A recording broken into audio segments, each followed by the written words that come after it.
our primary response now is to serve them and give whatever they want, whatever they're used to getting. So, and you know how when they bring the extra special guest on, if they goofy and they, you know what I'm saying, that guest star ain't rocking that week, oh, they ain't right, they falling off XYZ. Nah, you have to come in and do what it is we do. You got to jump that rope, man. You got to stay in that pocket. So I've been podcasting for over a decade now.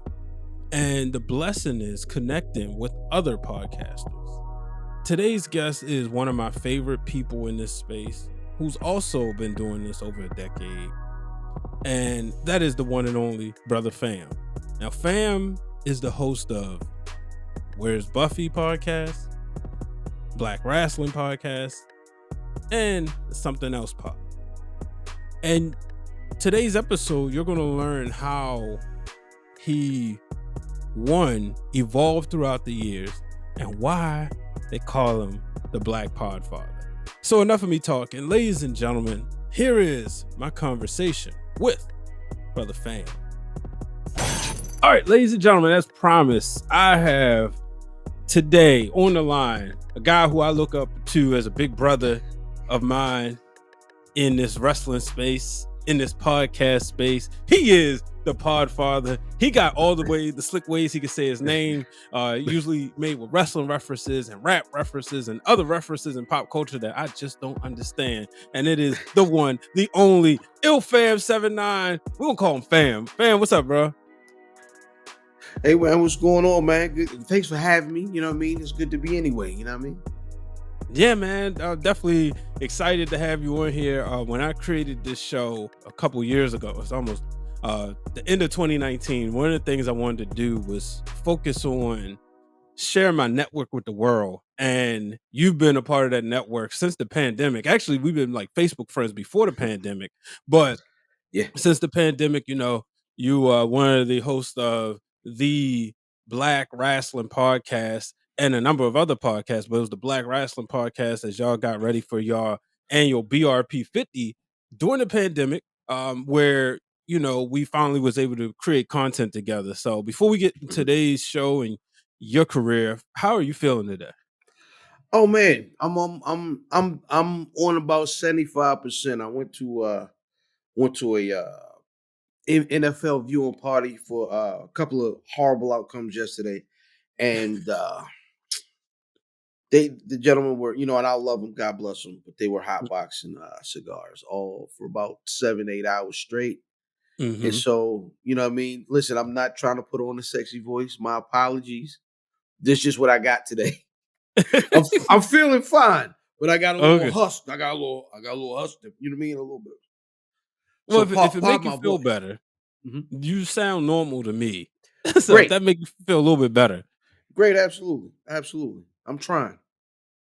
Yeah, man. But yeah, so let's get into it. You know, you had, before we get into the podcast game, I know that you and your cousin Math did some music together. When did that start? And I remember we talked offline and we talked on one of the episodes of Those Wrestling Girls, Queen PR's fan club. But I want to regurgitate that conversation. You just said simply Math was always around. Yeah, I mean, listen, that is my blood cousin. When we call each other cuz, we are not no gang members. That is my cousin. His mother and my father are brother and sisters. Nice. And you know what? I ain't even gonna get into that other part. However, we are cousins. You know what I'm saying? We've pretty much lived like in proximity to each other our whole lives. But as far as just rapping and music goes, it was like us kind of we grew up putting each other on the music. He's my younger cousin. And you know, eventually it just happened, man. We ended up, me, him, and another homie in a group like we was rapping together. And then we actually merged with a whole nother group and hooked up with shout out to my man Rob Man Flavor. He was like our manager / producer, and we were in a group. And that progressed to really me kind of leaving rapping or whatever, and cuz really pursued it very hard until there was a point where very short portion of time where I was able to manage Cuz, and we, kind of moved that way for a bit. And then then our circle of friends was like, yo, let's do like one of these Ustream shows. Mhm. So it was a show, it was a couple of homies, you know what I mean? Some cousins, some just, friends that's been around forever, all brothers. That morphed into who we shout out as the Warriors. When we say shout out to the Warriors, we are talking to this specific group of friends. But we had a little Ustream show called the Willy Bobo. Mhm. You know what I'm saying? I think 7-8 people saw it. But it was just really hard to kind of get that many folks consistently together to do something, and it just kind of became, oh, one guy will make it, not another. And then I was like, all right, well, let's figure it out. And that eventually morphed into maybe I want to do podcasting. All And right. So I what think year are you talking? so. I just covered I probably covered like 12, 13 years just now. Yeah, I guess that's just Um, the Ustream. so the Ustream was probably, it was early. It was Mhm. like 09, 08, maybe. Like it was early.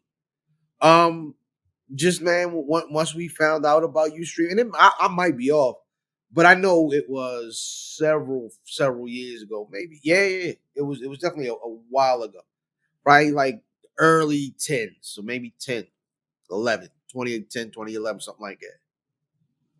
Yeah, the reason why I say that because you just took me way back, man. Um, when I started the wrestling talk, there was a show I had with my cousin. It was called Wrestle Talk with Bear and B Dub, and kind of same scenario, except like my cousin's 6 years older than me, but my dad and his mother are brothers and sisters. And he was the like, you know how you got that one family, and as we wrestling fans, you got that one family whose house got always ordered the pay-per-views and got all the tapes. That was them.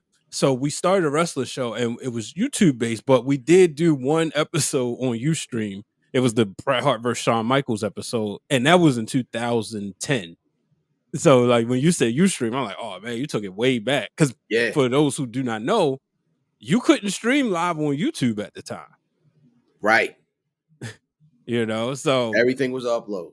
yeah, everything was an upload. Facebook didn't have native video.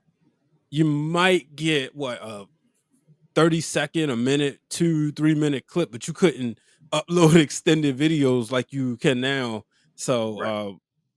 we've been seeing all of this go from, its infancy. And so you said that you wanted to get into podcasting. And what was the first one? So the first podcast Mhm. was Where's Buffy? Got you. So that was shout out my partner Diz. That was me and Diz. Diz is my wife's cousin. You know what I'm saying? And that started with us at a beer and bourbon, now Pimlico. Oh, wow. And yeah, and drinking. And every time we would talk, we actually started on opposite sides and not so friendly your situation or whatever. And either way, we kind of became cordial, and then we would go back and forth like with like rap opinions and so on and so forth. And it was like, yo, we always going back and forth. So I hit him out of nowhere, like a pause. I was like, yo, let's do a podcast, yo. He was like, yo, I'm down. What's a Mhm. podcast?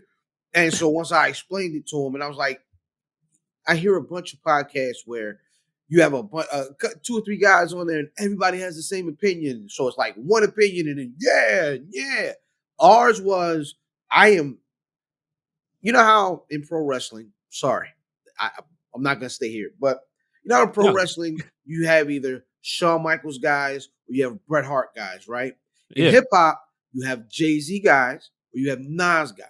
Yep. You know what I'm saying? And we were on the opposite side of that. Diz is a J guy. I'm somewhat of a Nas guy. I was more Nasy out of the two of us. Okay. So it gave you varying opinions. And I was like, yo, I think we could be entertaining. And we're insane and wild, you know what I mean, personality wise. So it worked, man, and we've been rock and rolling for 8 years almost now. Quick question: Mhm. Is it still that way between Jay-Z and Nas fans?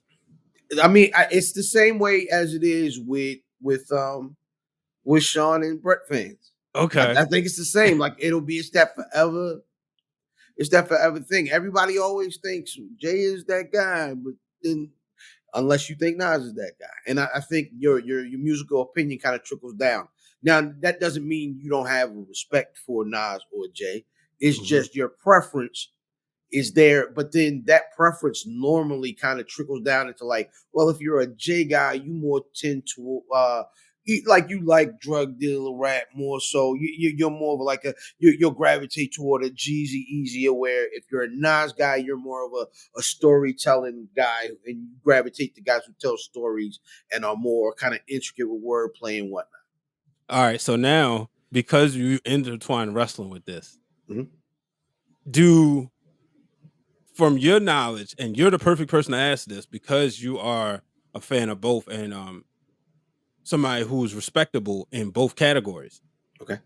Do they align? Do Shawn Michaels and Bret Hart fans align with Nas and Jay-Z? Meaning, if you're a Bret guy, does that most of the time mean you're a Jay guy or vice versa? Brett guys, well, so no, they don't always, because people don't always want the same thing from their wrestling as they want their raps, right? But there are direct parallels. Brett is clearly Nas. And really? Yes, Brett is Nas and Jay is Sean. Okay. Jay is the more flamboyant personality, as music-wise anyway. Yeah. You know what I'm saying? Where Nas is the more technical guy. He focuses on the actual raps more so. Now, they both do it great, but one guy is the personality guy, one guy is the technicality guy. So for me, I am a Nas guy and a Sean guy. Yeah, see, I'm the opposite. That makes sense. Yep, brother. Actually, so brother Math, I believe would call himself a Nas guy and a Bret Hart guy. Right. So I don't think it works like that sport archetype, right? There's the sport archetype, and I'll get to that in a second. Where if you like one, you like this, or you like this, or you like this. I think depending on what you like from your wrestling. Now, the sports archetype is, and everybody knows that guy. He likes the Cowboys. He likes the Yankees. He likes the Lakers. He likes Duke. Like, that's an archetype. Now, I like 2 of those teams. You know what I'm saying? But I'm not the full archetype. But everybody knows that one guy who is super Lakers, Cowboys, Yankees, Duke, maybe Alabama or something like that. Like, you know what I'm saying? I can. It's a little bit different with that. It's not as clear cut. It all depends on what you want from your wrestling. Got you. That makes sense. Yeah, it's I always like these parallels and having like fun conversations surrounded by them. I kind of think that drives a lot of what we do. Our nature is to kind of contextualize everything, right? So it's like, if I can create the box, and I can all right, well, this guy is this, this, and this. It's easy for me when someone questions me, because you don't want to be caught lacking with a bad opinion, right? I don't care. But it's kind of the nature of what we do, is you don't want to get caught out there with a bad opinion. So you're able to say, well, I'm going to put everything in this box here, and this is why my answer or my opinion is this, and I can back it up. I mean, when you start to realize there's no such thing as a musical fact, other than maybe record sales, but then that's not really music. You're like, oh, well, that's just my opinion. Yeah. I was in 10th grade when Ether came out. And, you had all the Nas fans going crazy because we know what he did. And I just remember thinking, like, well, why didn't Jay-Z put Takeover out when I first got the blueprint? I was like, why did he use this song? Like, It wasn't better than Ether, but it was better than Super Ugly. So, fun fact. First of Mhm. all, Ether came out on Jay-Z's birthday, right? Oh. Which is one of my Mhm. favorite hip hop pieces of information. But I think it was I think Ether is a better diss record, but I think Takeover is a better song. Like it works better as just a Most song by itself. definitely. But it's what you did with it. Like it served its purpose more than your song served its purpose. And I felt like Super Ugly felt like it was Jay getting emotional. Mhm. You know what I'm saying? And when you start getting emotional in them kind of situations, especially at that higher level, you start to look bad. You start to Yeah. you out here kind of I you looking bad, champ. It's funny, 22 years later, and to hear that broken down like that, you hit it right on the head. But, talk about the Where's Buffy podcast, man. How, proud have you been able to be seeing that evolve? Because you talking starting with Ustream and moving up, Mhm. what was, like, some of the platforms that this podcast done traveled through? Well, I mean, we really started with the just it was just me and Diz, no mics, talking into a laptop, like into the laptop. You know what I mean? Speak directly into the hoochie. No, and it, we I think we were putting it straight on SoundCloud, I believe. And then we rocked with that for quite some time until, YouTube, and then it just evolved. And of course, the pandemic put us all in little boxes on the screen, which is hard to get out of because Mhm. I don't have to factor in travel time. And man, I'm gonna be honest, I like the boxes just because it gives us, such ease. But man, the stuff we did in studio together, it's classic because it was easy to play off each other. There's no latency, live action. Mhm. Um, but I mean, it's really it's availed us to like be able to kind of do a bunch of different things. Shout out to the AO podcast, them sisters. They came down here and made some magic during that same time, man. They just started getting back together and kind of putting a band together. So shout out to them. But yeah, I loved the interactivity of what we did live, but we're able to expand with the interconnectivity through the internet, making the world smaller. So now we're able to have not just me and Diz, brother Math, brother Brock come through now with the addition of Cal and um uh brother Kill. You know what I'm saying? We've been able to kind of spread, what we're doing. You know what I mean? And kind of giving more insight on what we're into. Yeah, definitely. And I mean, I can relate, especially when you talk about the studio aspect, because that's exactly what happened to the wrestling realm. And it was, when can we fit this in? All right, cool. Now let's take a whole day, shoot a bunch of episodes, Right. and make it timeless. Now we can do the weekly show. We'll get back in the studio, but we can do the weekly show, and it's also convenient. Yes. Like you can be riding around. Obviously we professionals, we'd rather not. But worst case Right. scenario, ride around. If you out of town, you can still jump on the show Yes. and go from there. What up? It's your boy Blue Magic, owner of For Your Wear and one half of the Mixed Tag Show. Now, I know you've seen the announcements from some of your favorite podcasters and wrestlers. I've decided to expand my business to become a vendor so that people from the wrestling community have a better way to communicate with some of their favorites. So check out foryourwear.com and see if your favorite podcaster or wrestler has partnered up with me. If not, let them know that they should. Also, if you're looking for a vendor for your merchandise, reach out to me at Blue Magic Grind, spell how it sound on Twitter or Instagram, or at For Your Wear, FORURWEAR, on Twitter and on Instagram. Shout out to Brian H. Waters and Breaking Through Glass Ceilings. Their merchandise are already up, and they're one of the first one that supported, so go support them. All right? Peace.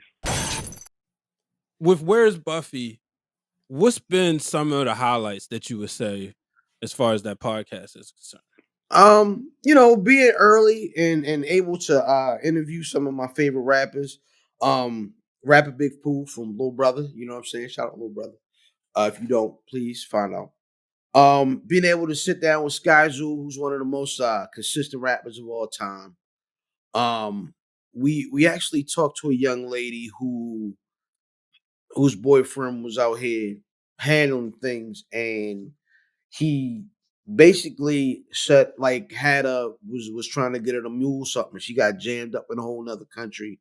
Her coming on and telling that story, talking to Joel Ortiz early on.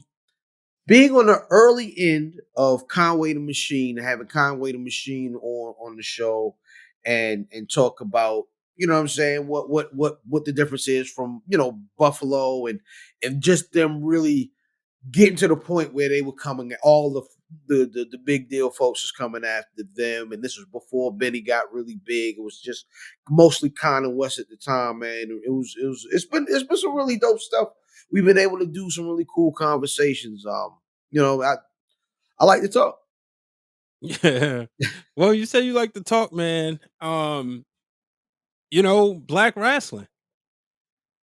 How did it come about? Tell the people, I know that, you, Brother Cal, Brother Math, it started with the three of y'all, but how did it come about? Nah, I started with Cal by itself. Cowboys. Oh yeah, he was doing the website, Yeah. right? So Right. before this, Okay. Cal was talking into a phone at the back of his retail job. And he was like, yo, I'm going to do this Black Rasslin thing. We were Twitter acquaintances at the time. Mm-hmm. I was like, yo, you got to put that on RSS and XYZ. And he was just uploading them joints to like Hawkshare or something like that and just throwing the episodes out like, yo, he at me, yo, fam, I got the episode. I'm downloading the joint like, yeah, nigga. He putting mixes in, all this. And so it really, the funny part is before it started as the crew, we were already, it was the prequel to what we do now. You know what I'm saying? What Cal was just doing the show then. And then during Wiz Buffy, we got to a point where it was like we were moving around Baltimore and doing a bunch of stuff with a really some dope Baltimore artists. Shout out to Jay Royale, man. That's the homie. But it was like we felt like we were plateauing, and I'm like, maybe we're not niche enough. And you were talking about everybody has that family member who watches wrestling and gets the pay-per-views. That was Brother Matt's grandmother house that we Okay. didn't share. Not the grandmother, you know what I'm saying? So that's been my wrestling partner my whole life. So I was like, yo, Cal had got a job with a media company and had stopped doing Black Rasslin for quite some time. And I was like, yo, let's hit Cal and see if he wants to bring Black Rasslin back. Mm-hmm. You know what I'm saying? And I believe it was around the holidays because it was really, really quick. Once Now, we what year started we talking, talking? this is what, 6 years ago? Okay. And we got hopped on a call, and that was me,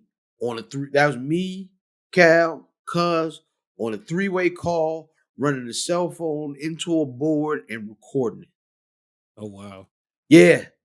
And that turned into Skype. Mm-hmm. Skype turned into Zoom. And someone put us on to StreamYard. I can't remember who this guy was. So man, Brian H. Waters puts us on to StreamYard, man, and then that's when y'all start seeing our faces. It's funny. I was on a call earlier with my other tag team partner. Shout out to Lovely. Mm-hmm. And her and my wife, we all sitting here talking or whatever. And I didn't realize that really, because we were just audio, no one knew fam with hair. You know what I'm saying? Right. I was like, I've been doing this. I just cut my hair 3 years ago. I've been podding and whatnot for 8 years now. What do you know what I mean? They know I had hair back in the day. Y'all saw Raina when we made it. I had him hair. Nah, nobody knows fam with hair. They were like, yo, who is that Dominican dude? Like, you know what I'm saying? Black Dominican, half black, half nigga. However, when you seen the head, they, you know what I mean? If even right now, you go check out, you know what I mean? Just search Rain on Amazon, Reyna. You know what I'm saying? It's a little short movie. You get a chance, check it out. You know what I mean? I play one of the villains in the flick, and I had that was right at the end of my hair career. You know what I'm saying? So it's documented with me with hair. I'm not lying. Mm-hmm. I mean, I made the 40 with my hair. You know what I'm saying? There you go. And then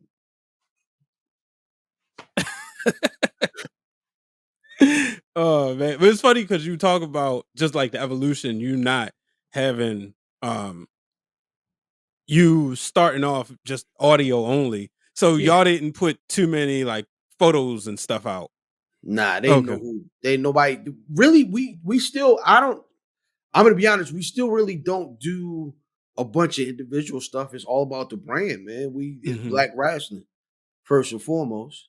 Yeah. So you know what I mean. We don't do a whole bunch of like stepping out here like I am Earl. Like, you know what I'm saying. We don't step out there in that way. We just we about the brand. So a lot of what you see is the brand and us, you know, getting a chance to shine light on those pro wrestlers that we didn't get to see when we was growing up.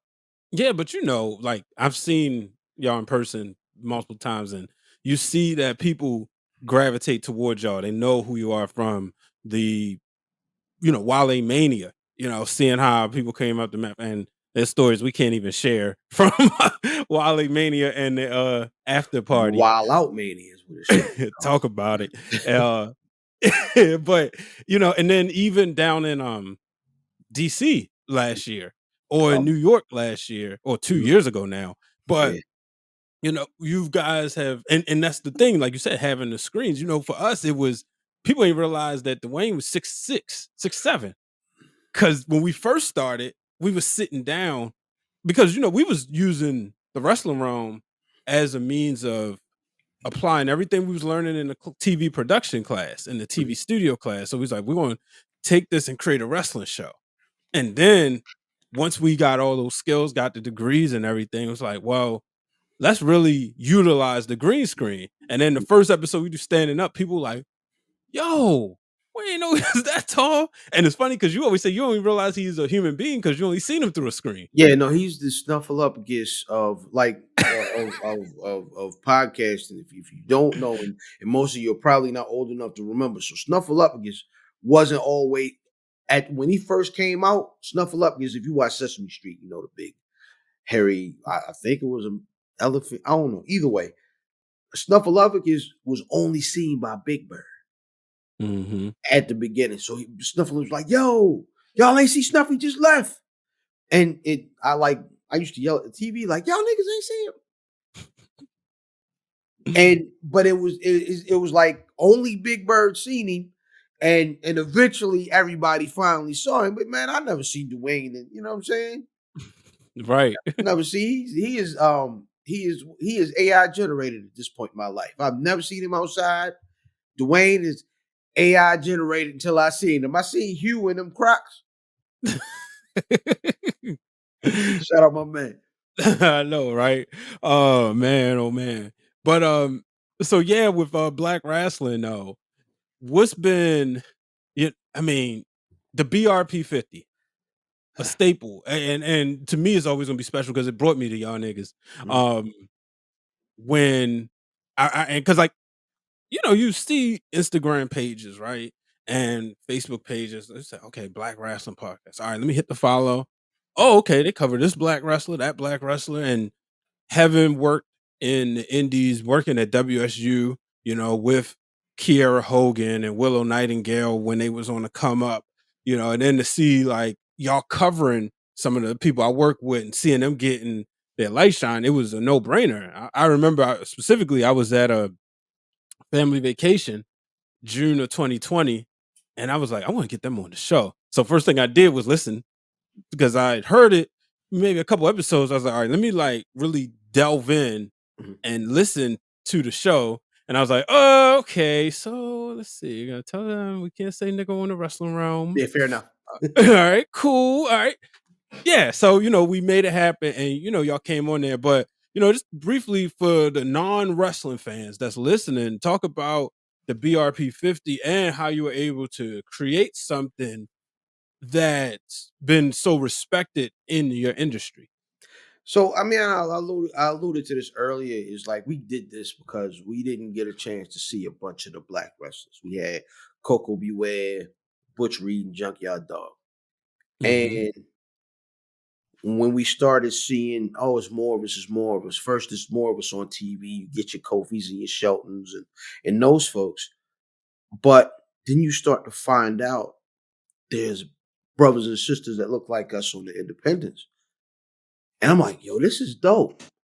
So then the concept becomes, and this is really what I think Cal started out wanting to do is like, well, there's all these folks that you know, that we're finding out about if we're actively looking for them and we're still barely finding them.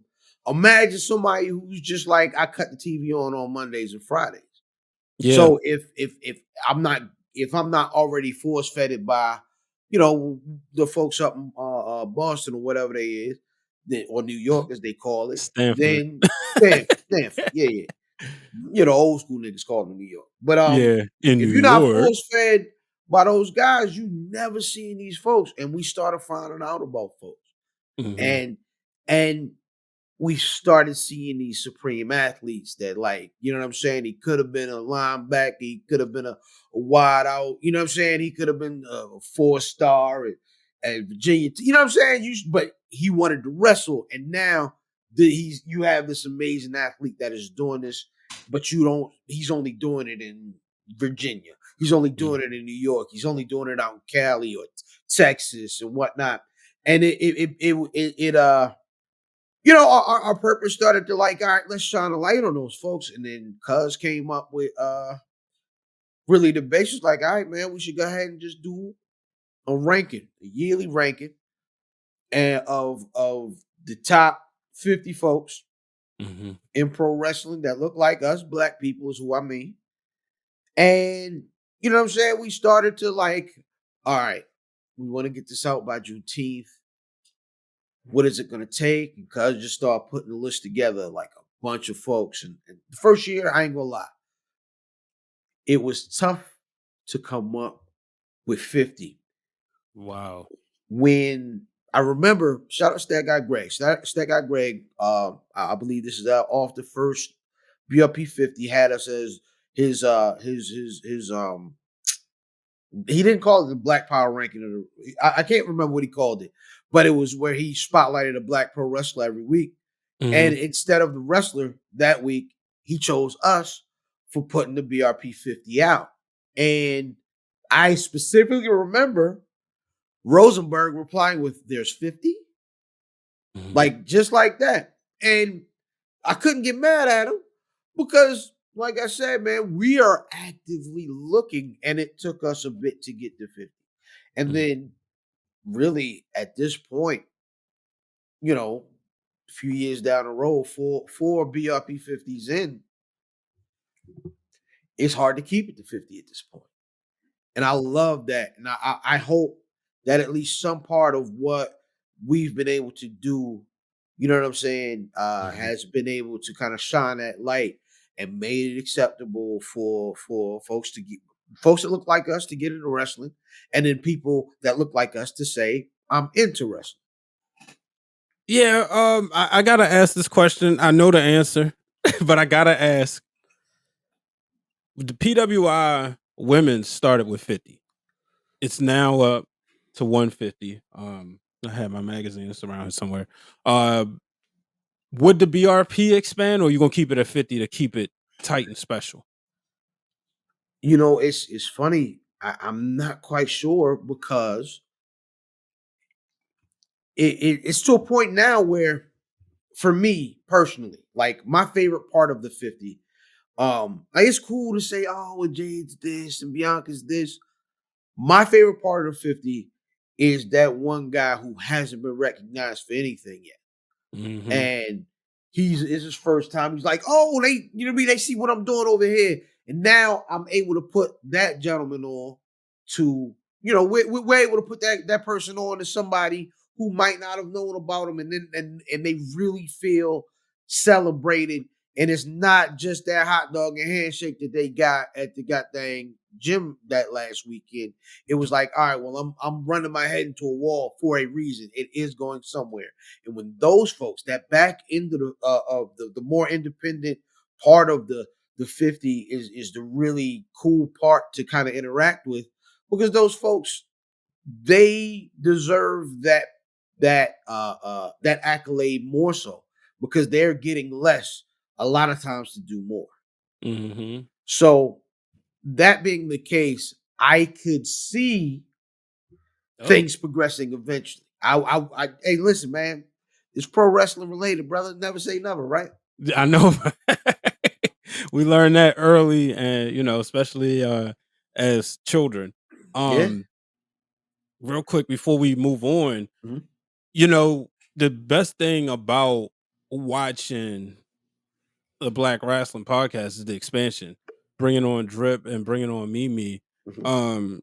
Just talk about that process, and I know that kind of gotta make y'all feel a little proud to expand, because it's not easy to work with people, but to see, and this is me being a fan of y'all, and I always say y'all family. I love seeing how the machine stay a well-oiled machine. And I think back to the BRP 50 2021. The first thing Math was like, hey, yo, we back. And we got a white son with us. Drip, say hello to your grandpa. And but yeah, just talk about the expansion, man. You from Baltimore, but you're a drummer. So you gotta respect go-go. Oh, absolutely. Absolutely. I always liked it. I'm one of the few people that probably do from Baltimore. We podcast in a pocket. You know what I'm saying? saying? There is.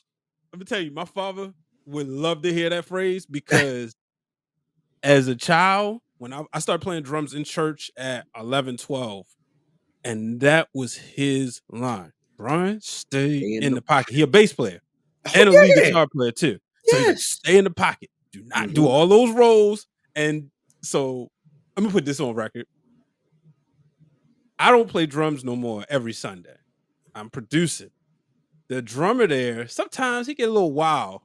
And I'm sitting there like this most of the time, like, see, Pops, you getting old, because if that was me, it'd be like, stay in the pocket. Stay in the pocket. Stay in there, boy.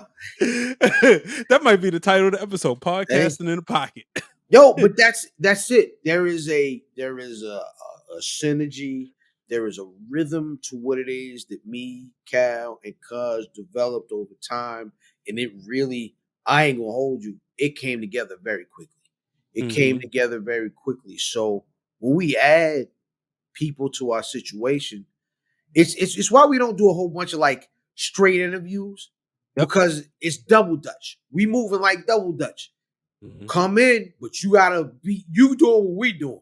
You understand? And we bring you because we serve the folks that watch us every single week. You know what I'm saying? Those folks that are there, those folks that are downloading, those folks that are interacting with what it is we do. So our primary response now is to serve them and give whatever they want, whatever they're used to getting. So, and you know how when they bring the extra special guest on, if they goofy and they, you know what I'm saying, that guest star ain't rocking that week, oh, they ain't right, they falling off XYZ. Nah, you have to come in and do what it is we do. You got to jump that rope, man. You got to stay in that pocket. And that pocket is consistent, it's quick, and if you don't get in, you won't land. And it's just weird. We are built that way because we, like I said, we when we started, it was already me and Cuz had that lifetime bond. Yep. Then you add Cal right in it, and Cal he really just, it was in sync. So coming in that way, like I said, man, it's double Dutch. You pot in a pocket, and adding Mimi, adding Drip, they've hung out with us and they see, oh, this is real life. Like that ain't just that ain't for the Ustream. You know what I'm saying? You know what I mean? This ain't for YouTube and this ain't for StreamYard. These dudes really consistently we quip and joke and have arguments all in the same breath, not you let alone the same sentence. And you just have to hop in there with us. And that's really it's really dope that they've been able to kind of hop in and see their spot. And they take them when they do, and that's it, man. If you shoot with us, you can shoot with anybody. I need Jabba Slam too. Like I need a redo. Like if that was like one of those weekends, that's Saturday. Like we could have put that on pause for like a week, a month. It was perfect. It was perfect, you know. Right there. I mean, we had a whole section. Y'all had a section because I was hanging in and out, and you was like, "You working?" I was like, "Look, I'm getting photos here and there," but it was like, man, look. I'll leave it at that. It was one of the greatest weekends. Hold on, let me tell y'all about Brian H. Waters, Jabba Slam. Brian H. Waters had the sunglasses on. I said, "Oh, he different this week." No, I said this to him too. I said this to you. So sunglasses, Brian H. Waters is different. So yeah, I take a little pictures here and there, but you know, I'm really just out here. I'm just taking in the show. I was like, God dang, cuz, can I get that autograph, baby? Brian H. Waters was hey, listen, there was a different Brian H. Waters with them sunglasses on. Oh man. But yeah, we gotta move on to the Something Else pod, man. Just debuted last year, if I'm not mistaken. And I mean, you and Lovely, shout out to your co-host, y'all hit the ground running. And you know, it's a podcast where you talk to people about, you know, especially is it always wrestlers and but not about people, wrestling? It's people in pro wrestling. So it doesn't necessarily need to be pro wrestlers. Yeah, I want to be on there. I like how I just we're gonna work that out. But yeah. It's talking to people in pro wrestling about anything else. Because and it started with us wanting to talk to some folks, and it really started with Lovely was saying, you know, on the internet somewhere, like, yo, these wrestlers is really tired of talking to y'all about what their favorite match is and who trained them and what their personal best match of themselves was and all that. Like, they want to talk about something else. We want to, you know what I'm saying? We want to talk about anything other than pro wrestling because I'm tired of having the same conversations. And I was like, that would be tough to have a bunch of, we would call it something else. This is me in my mind. I'm like, oh, I'm going to do it. But then I'm like, it's not my idea. It was Lovely idea. So I hit Lovely like, yo, let's do it. She's like, I'm not doing no content, nigga. All right, yo, let's do it. Not doing it. Over and over again. All right, yo. You know what I mean? Finally. And then when you say we hit the ground running, that was, first of all, she's smart, quick. She's able to find the pocket. And you know what I'm saying? It came together rather organically, man. It was never awkward. It was kind of just us having several conversations before we actually sat and did it. And I believe we all met, like a bunch of us all met together for the first time in real life at DC Brow last year. And that was the first time we had met. But, you know, we going back and forth from that time. It was like, all right, we working on it. We talked about it. And then once we actually started to put things together, we avoided that excitement, right? Because when we had recorded the first 2 or 3 episodes, and oh, this is good. We got something here. We avoided that temptation to rush it out. Let's get a couple in the bag. You know what I'm saying? And to be able to kind of get that consistency going, because of course dealing with people in this sort of industry, you know, it's easy to get somebody to bluff. Yeah, absolutely. So I think it was a situation where we dropped those episodes, and the way they dropped and people gravitated to each one and more than the last one. And our repertoire started to get back, you know what I mean? Our rapport started to get better back and forth. It was like, oh, now we build it. And now, folks love it and they expect it. And if we ain't there at 11:11 on Wednesday, we getting cussed out you know what I mean? And on the internet. Mm-hmm. Now, when you look at it, because like one of the episodes that was my favorite off top was the one with AJ Francis back in the WWE, known as Top Dollar. You really got to get a different perspective of him, because this is, on social media, you always see the wrestling stuff, right? You Mm-hmm. saw the stuff he was doing when he was winning championships down in Florida before he went back to WWE. But he's also, as you say, home team. So what did it mean for you to be able to get that interview completed and showcase a different side? So the really cool part about that, he did some stuff indie before he did us. And I was like, man, that man from he know the different courts in the neighborhood I grew up with, walking to the front store, you know what I'm saying? Shout out to Pioneer City, the first really neighborhood I lived in. So when I see Pioneer City on the TV, nah, that nigga don't say Pioneer City. And I find out his pops, who coaches at the high school I went to, Mihai. When he played ball with two of my uncles, and so it was that connection. I'm like, man, that nigga, you know what I mean? He from my hood, his peoples know my peoples, man. You know what I mean? He talked to other folks. Nobody's gonna get that conversation that I'm gonna get out of him, because I know what it was he came from specifically. So it excited me, the idea of getting an interview with him. I met him face to face, I believe, for the first time at it might have been Mania at Wale Mania. And then I had a conversation at one of the I got those signings and whatnot locally, and we busted up. We going back and forth online, and then we see each other at one of the signing joints and get a chance to bust it up. I'm like, oh no, this has to happen. And really, the second time I saw him, I believe 2-3 days later, we was on the StreamYard, man. So he was a man of his word. He was dope, you know what I'm saying? And it turned out well. Man, that's awesome. Now, before we get out of here, I got to ask you the one question I ask everybody, man. When did fam break through the glass ceiling when it comes to podcasting? You've done so much throughout the years. It's a reason why you're the Podfather, or the Black Podfather.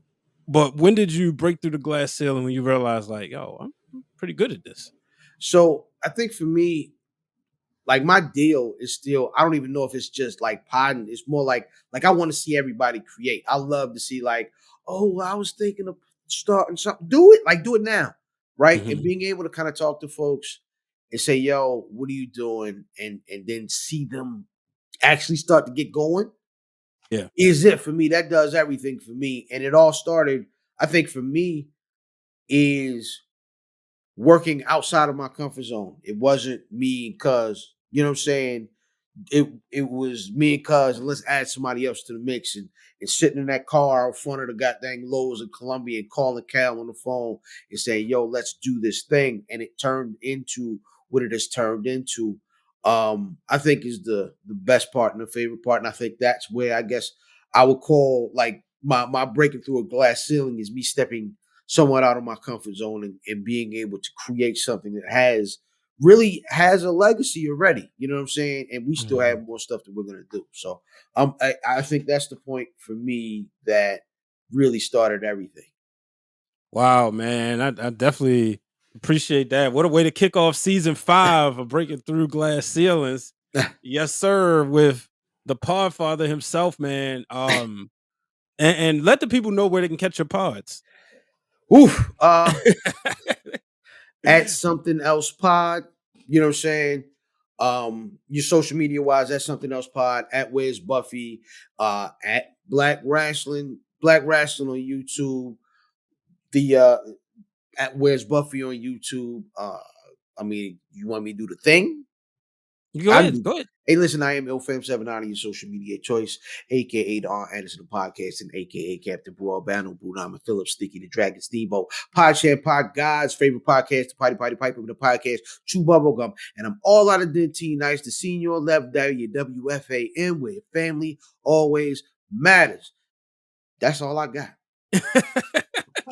So and to let the people know the times they can catch y'all. Hey man, every at 8:35 live, at Black Rasslin on YouTube.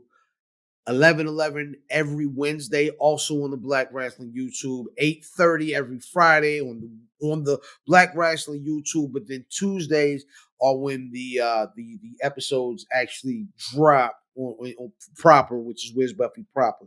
So yeah, man, we're outside. 1 or 2 really cool projects. That I don't know why I'm taking on more stuff.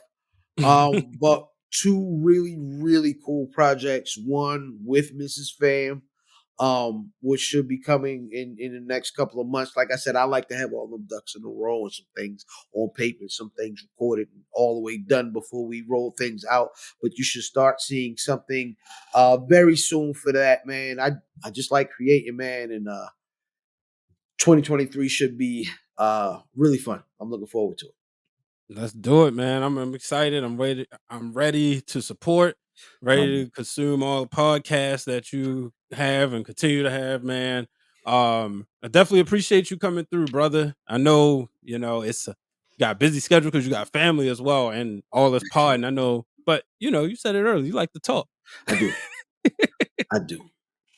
But ladies and gentlemen, that will do it for this episode of Breaking Through Glass Ceilings. Make sure you get the merch foryourwear.com, which you can also get merchandise from the Somethin Else Pod. So you can get you a hoodie. Y'all got shirts too, right? Hoodies and tees, yeah. Don't get right, you know what I'm saying? The what is it? The Bruja with the big blue hair and the big bearded brother, you know what I'm saying? You see the beard, you see her locks, and that's That's what that's what you're gonna get. Don't get right. foryourwear.com, go into personalities, you'll find it. You can get the Breaking Through Glass Ceilings t-shirts. So make sure y'all support. Do Black Rasslin got anything coming out soon? Stay tuned to the stay tuned to the IG. Stay tuned to the YouTube, man. Our drops are sporadic and short term. Yep. You heard what he said. But until the next time, folks, remember, do not let anybody place a ceiling above your success. So long, everybody. Thank you for listening to the podcast, ladies and gentlemen. You can support this podcast by going on foryourwear.com. Go to personalities and see Brian H. Waters. There you can get Breaking Through Glass Ceilings t-shirt or a hoodie, as well as a No Ceilings Above Success t-shirt. Go to foryourwear.com. Make sure you also check out some of the other podcasters and professional wrestlers as well.